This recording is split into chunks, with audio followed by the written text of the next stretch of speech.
할렐루야. 우리 옆에 있는 분들과 인사하십시다. 할렐루야. 반갑습니다. 오늘 주신 하나님의 말씀은 마태복음 4장 1절부터 11절까지 말씀이 되겠습니다. 마태복음 4장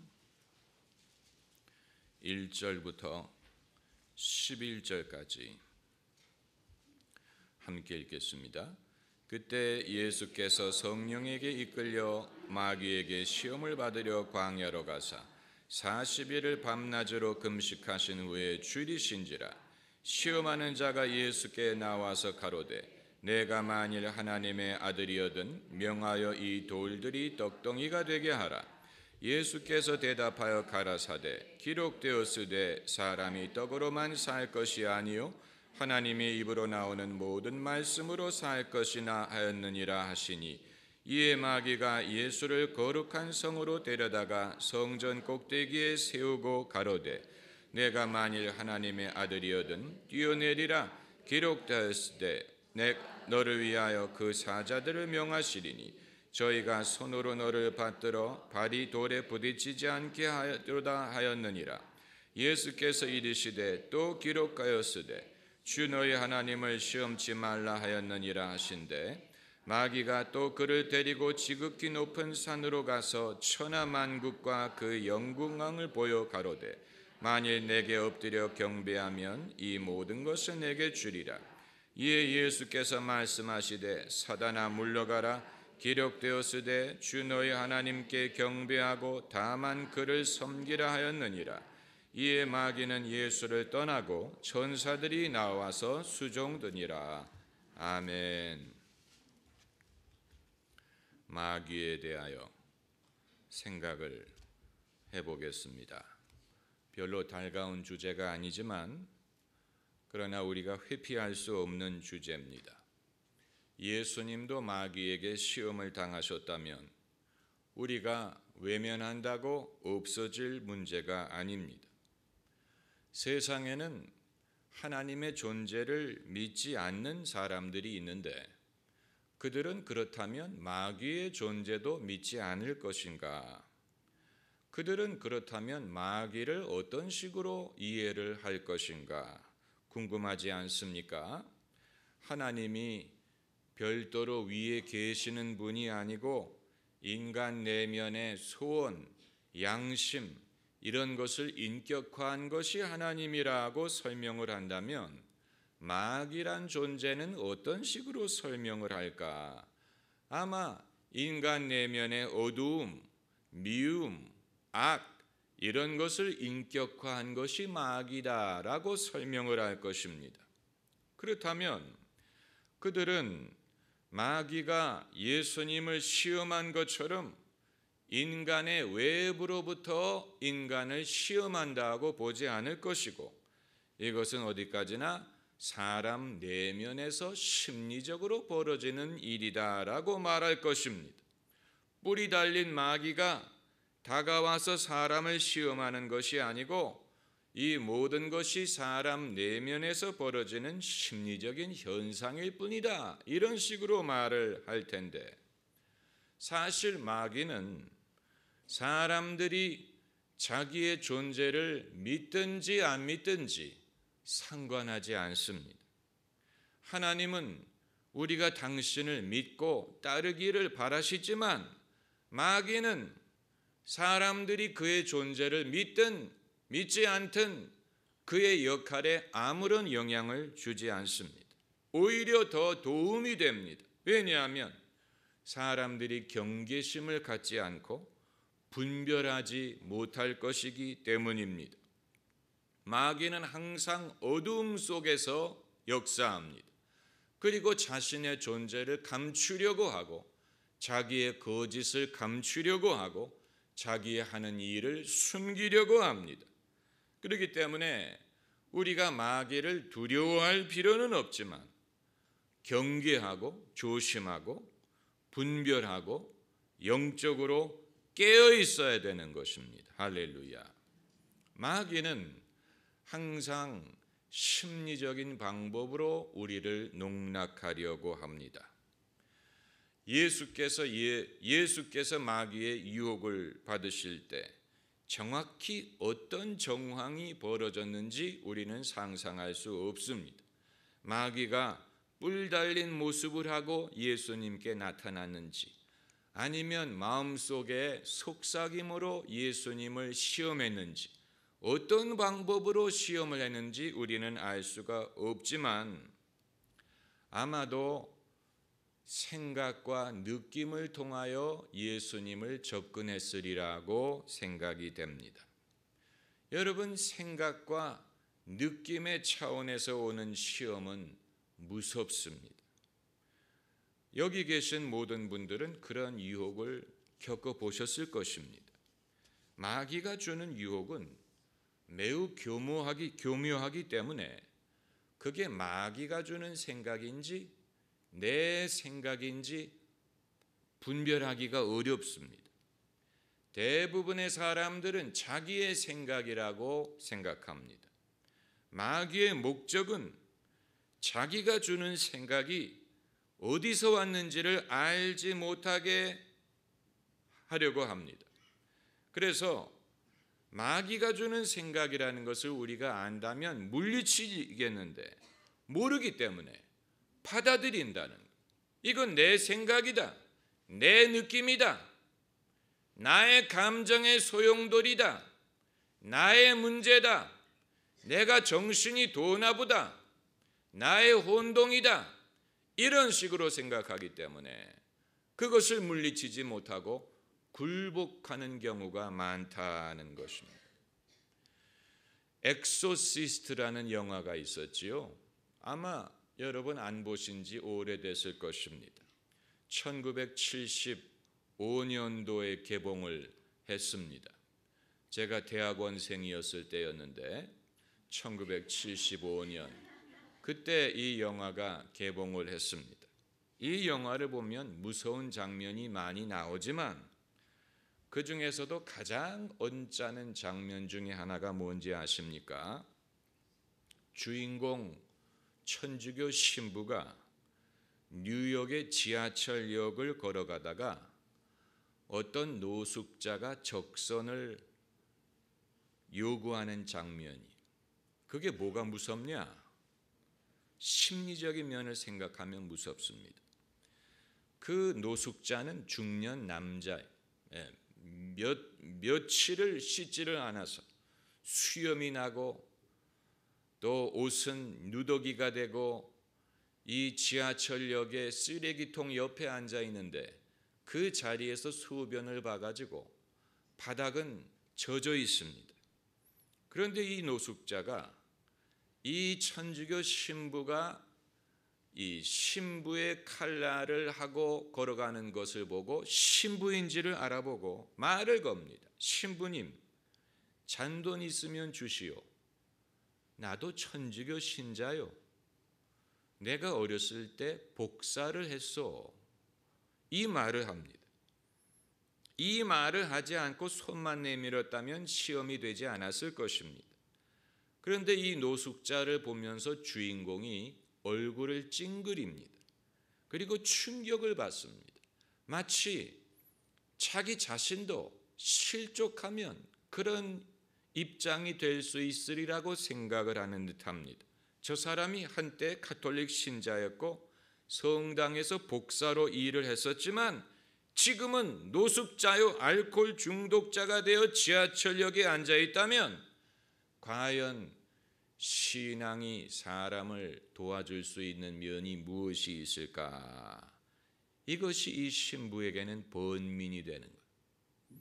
그래서 결국 그는 자기 동료 신부에게 나는 믿음을 잃어버렸다라고 고백을 하기에 이르릅니다. 마귀가 그 신부를 시험하려고 했다면 그 노숙자처럼 적절한 사례가 없었을 것입니다.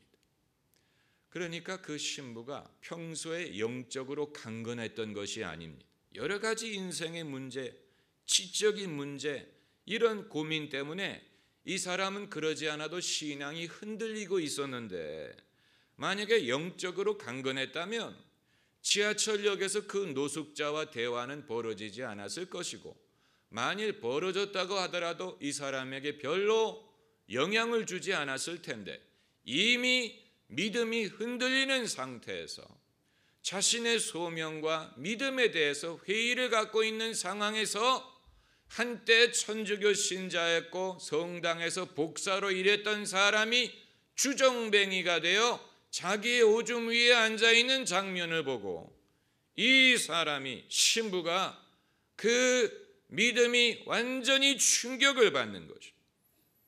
이것이 마귀의 시험이었어요.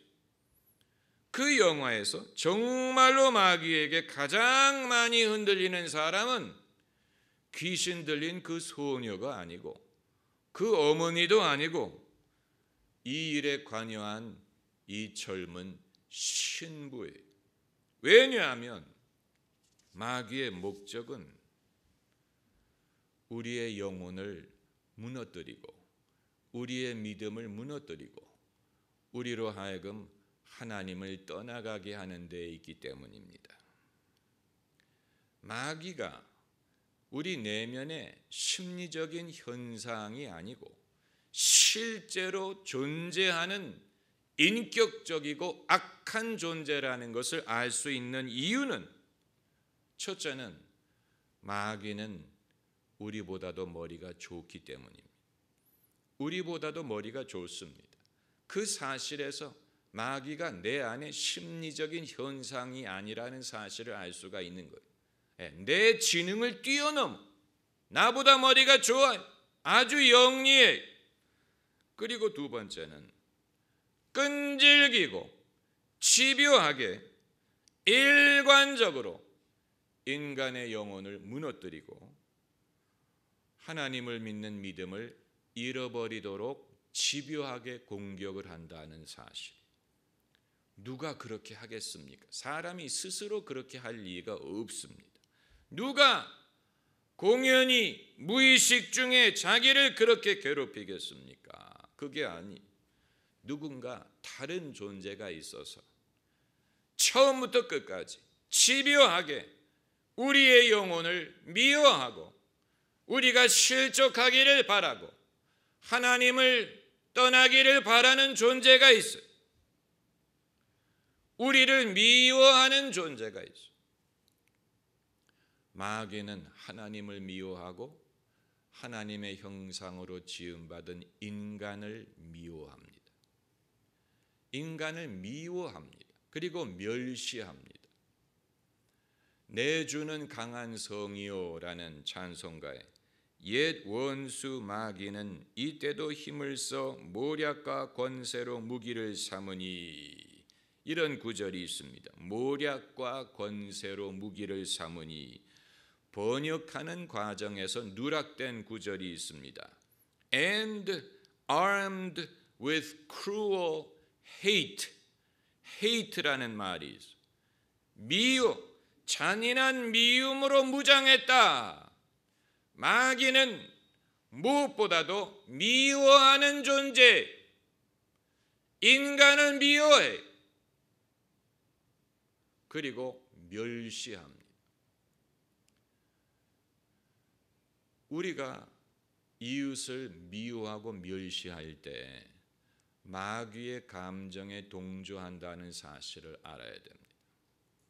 마귀는 미워하는 존재, 반대로 하나님은 사랑이시다. 할렐루야. 하나님은 사랑이세요. 하나님이 세상을 이처럼 사랑하사 독생자를 주셨어요. 그리스도 예수 안에 있는 하나님의 사랑으로부터 우리를 끊을 자가 없습니다. 온전한 사랑은 두려움을 내어 쫓는다고 했습니다. 하나님은 사랑이, 하나님은 우리를 사랑하세요. 죄인도 사랑하세요. 우리가 사랑하기를 원하세요. 반대로 마귀는 하나님을 미워하고 인간을 미워하고 인간이 서로를 미워하기를 원하고 하나님을 미워하기를 원합니다. 그것을 통하여 인간의 영혼을 무너뜨리려고 합니다.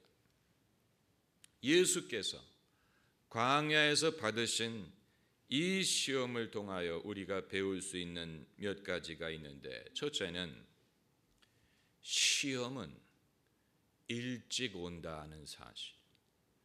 예수께서 공생의 사역을 아직 시작하시기도 전에, 갈릴리에서 첫 설교를 하시기도 전에 마귀가 예수님을 시험했어요. 시험은 일찍 와요. 그것이 무서운 것입니다. 왜 그게 무서우냐? 하나님의 일을 하고 있는 사람은 둘 중에 하나입니다. 시작하기 전부터 마귀의 시험을 받아서 물리쳤던가, 아니면 애초부터 취약한 면이 있는데 그것을 떨쳐버리지 못하고 여전히 그 사람을 따라다니든가, 둘 중에 하나예요. 그러므로 하나님의 사람을 넘어뜨릴 만한 이유는 애초부터 있었던 것입니다.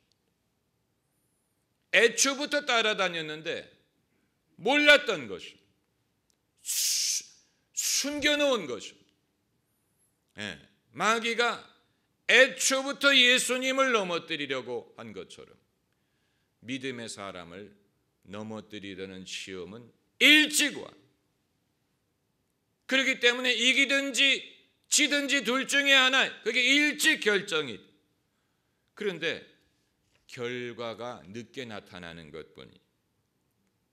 그러므로 주의 종들 중에 넘어지는 분들은 그게 새삼스러운 시험에 의한 것이 아니고 애초부터 있었던 시험이고 애초부터 취약했고 해결하지 못했던 문제였을 가능성이 많습니다. 그렇기 때문에 무서운 것입니다. 그 말은 현재 멀쩡하게 사역을 하고 있지만 오래전에 이미 굴복한 시험이 있을 수가 있다는 것입니다. 다만 그것을 감추고 있는 것뿐이죠. 그리고 두 번째 깨달을 것은 시험을 이길 방법은 예수님이나 우리나 마찬가지입니다. 그것이 무엇입니까? 하나님의 말씀. 오늘 본문을 보면 예수님이 3번 기록되었으되라고 신명기 성경 구절을 인용했습니다. 그랬더니 마귀가 두 번째 시험할 때는 자기도 성경 구절을 인용합니다. 예수님이 성경을 인용하시는 것을 보고 두 번째 시험할 때는 마귀도 성경 구절을 왜곡해서 인용하는데, 그랬더니 예수께서 7절에 또 기록되었으되 주 너의 하나님을 시험치 말라 하였느니라. 그러니까 또 기록되었으되라고 말씀하신 이유가 뭡니까? 너는 성경을 왜곡해서 사용한다. 그건 성경을 잘못 해석하는 것이다. 그래서 거기에 대안으로 바른 성경의 해석을 인용하는 거예요. 그래서 또 기록되었으되. 그러니까 그리스도인은 두 가지를 할 줄 알아야 되는데, 첫째는 성경을 도구로 사용할 줄 알아야 되고, 둘째는 성경을 잘못 사용하는 사람 앞에서 바른 사용법을 제시할 수 있어야 됩니다. 두 가지를 할 줄 알아야 돼요. 그런데 둘 다 할 줄 모르는 사람이 많아요. 성경을 사용할 줄도 모르고 성경을 잘못 사용하는 사람 앞에서 바른 사용법을 제시하지도 못합니다. 많은 경우에 이단이 성경을 사용하죠. 이용하죠. 자기들의 목적을 위하여. 그런데 그들 앞에서 할 수 있는 것이 예수님처럼 또 기록하였으되 너희는 성경을 잘못 해석한다. 성경을 그릇되이 이용한다. 성경 말씀의 바른 이해가 이것이다. 이렇게 해야 되는데 아예 성경을 알지도 못하는 사람은 이단의 말에 넘어가고 또 그게 잘못됐는지 알지만 어떻게 반박할지 모르는 사람들이 많다는 것입니다. 그리고 이제 세 번째 깨달을 것은 시험에도 한계가 있다는 것입니다. 마귀가 한도 끝도 없이 예수님을 시험한 게 아니고 몇 번 시험했습니까? 3번 하고 떠나갔어요. 3번 시험을 하고 떠나갔어요. 3번째는 예수님이 물러가라 하고 말씀하셨어요. 삼국지를 보면 장수들끼리 싸울 때 몇 합을 싸웠다 하는 말이 나요. 몇 합. 한 번 붙어서 싸우다가 그렇게 한 것 같아요. 장수들이 한 번 붙어서 탁 싸우다가 떨어져서 숨을 좀 고르고 숨 좀 고르고 다시 붙어서 탁탁탁탁 싸우고 승부가 안 나면 또 떨어져서 숨을 고르고, 왜냐하면 힘드니까. 그리고 다시 붙어 승부가 날 때까지 10합을 싸웠다면 10번 붙어서 싸웠다 하는 얘기인데, 예수님과 마귀는 3합을 싸운 거예요. 3번 붙었어요. 시험을 당할 때가 어려워서 그렇지, 시험을 잘 극복하면 한계가 옵니다. 시험이 한도 끝도 없이 있는 게 아닙니다. 그리고 11절에 이에 마귀는 예수를 떠나고 천사들이 나와서 수종드니라. 한번 따라 보세요. 이에 마귀는 예수를 떠나고 천사들이 나와서 수종드니라. 그러니까 마귀가 시험할 때는 마음이 괴롭고 초조하고 평안이 없는데, 마귀의 시험을 물리치면 마귀가 떠나가고 천사들이 와서 수종을 들어 평강이 되돌아오고 마음이 편안해지고 안정을 얻고 다시 마음에 확신이 생기고, 이게 천사들이 수종드는 위로를 얻고 괴로운 시간이 끝나고 평강의 시간이 되돌아오는 것입니다. 할렐루야. 기도하십시다.